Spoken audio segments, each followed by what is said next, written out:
बिस्मिल्लाहिर्रहमानिर्रहीम अस्सलाम वालेकुम व्यूअर्स। इस वीडियो में मैं आपको वोटिंग स्क्रीन के इस्तेमाल के बारे में बताऊंगा कि आपने उसको किस तरह से वोटिंग स्क्रीन को सेट करना है और किस तरह से उसको यूज करना है। वोटिंग स्क्रीन का इस्तेमाल, वोटिंग इसमें बेसिकली चार हिस्से होते हैं। एक जिस तरह से ए बी सी और डी।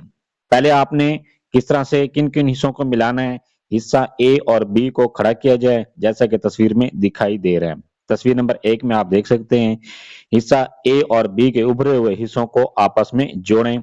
इनमें जो स्क्रीन आपको नजर आ रहा है हिस्सा ए और बी, हिस्सा ए में जो उभरे हुए हिस्से होते हैं जबकि हिस्सा बी में इनमें सुराख होते हैं। हिस्सा ए की जो उभरे हुए हिस्से हैं उनको हिस्सा बी के साथ जोड़ देना है।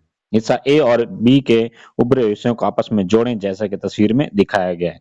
तो ये आप इस तरह से इसको जोड़ सकते हैं। जोड़ने के बाद जब आप इनको जोड़ लेते हैं फिर आपने क्या करना है, हिस्सा सी को, हिस्सा सी में भी सुराख निकले होते हैं, चारों साइड पे सुराख होते हैं। तो आपने हिस्सा सी को जो आपने ए और बी हिस्सा जोड़ा है उनके ऊपर रख देना है। जब आप इसको रख लेते हैं, रखने के बाद अगला काम है हिस्सा डी को यू की शक्ल में फोल्ड करें। जिस तरह से हिस्सा यू आपको हिस्सा डी दिया गया है वो पहले बाई के रुख में होता है, फिर आपने इसको यू की शक्ल में फोल्ड करना है क्योंकि उसमें फोल्ड करने की कैपेसिटी होती है, तो आप उसको फोल्ड कर सकते हैं।